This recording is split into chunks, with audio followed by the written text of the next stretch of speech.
Selamat pagi Bapak Ibu yang kekasih di dalam Tuhan Yesus Kristus. Pagi hari ini saya Eko Wayu Suryaningsih kembali menyapa dengan kebenaran firman Tuhan yang terdapat dalam Roma 5 ayat 8 dan 9. Roma 5 ayat 8 dan 9. Akan tetapi Allah menunjukkan kasih-Nya kepada kita oleh karena Kristus telah mati untuk kita ketika kita masih berdosa. Lebih-lebih karena kita sekarang telah dibenarkan oleh darah-Nya, kita pasti akan diselamatkan dari murka Allah. Amin.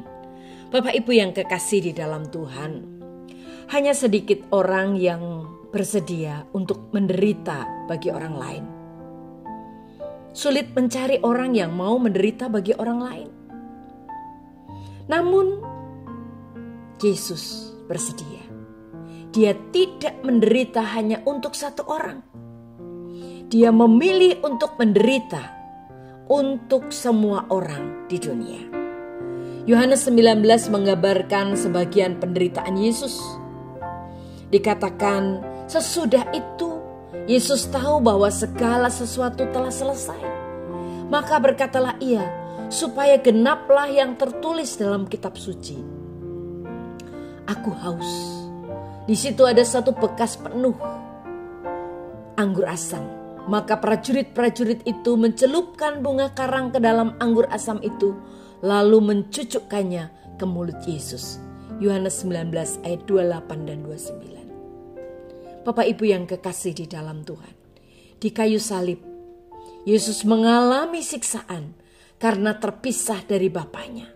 Yesus juga mengalami penderitaan fisik. Dan ia mengalami kehausan. Ia menderita bukan hanya karena rasa sakit, tetapi juga karena rasa haus yang amat sangat. Yesus tidak layak menderita karena dosa semua orang. Dia tidak melakukan kesalahan apapun. Dia juga tidak melakukan kejahatan apapun. Bahkan dia tidak menyakiti siapapun. Dia menjalani hidup yang sempurna. Jadi Mengapa Yesus harus disalibkan?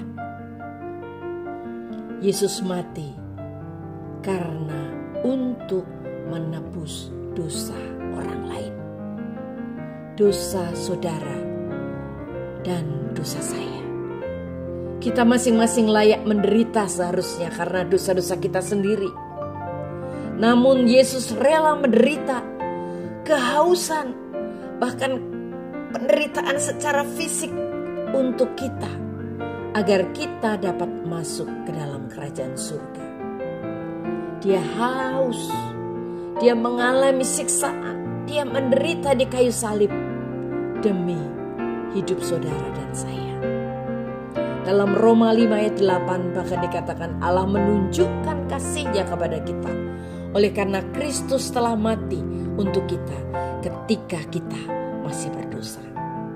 Kasih Yesus kepada kita begitu besar, begitu dalam, dan begitu luas.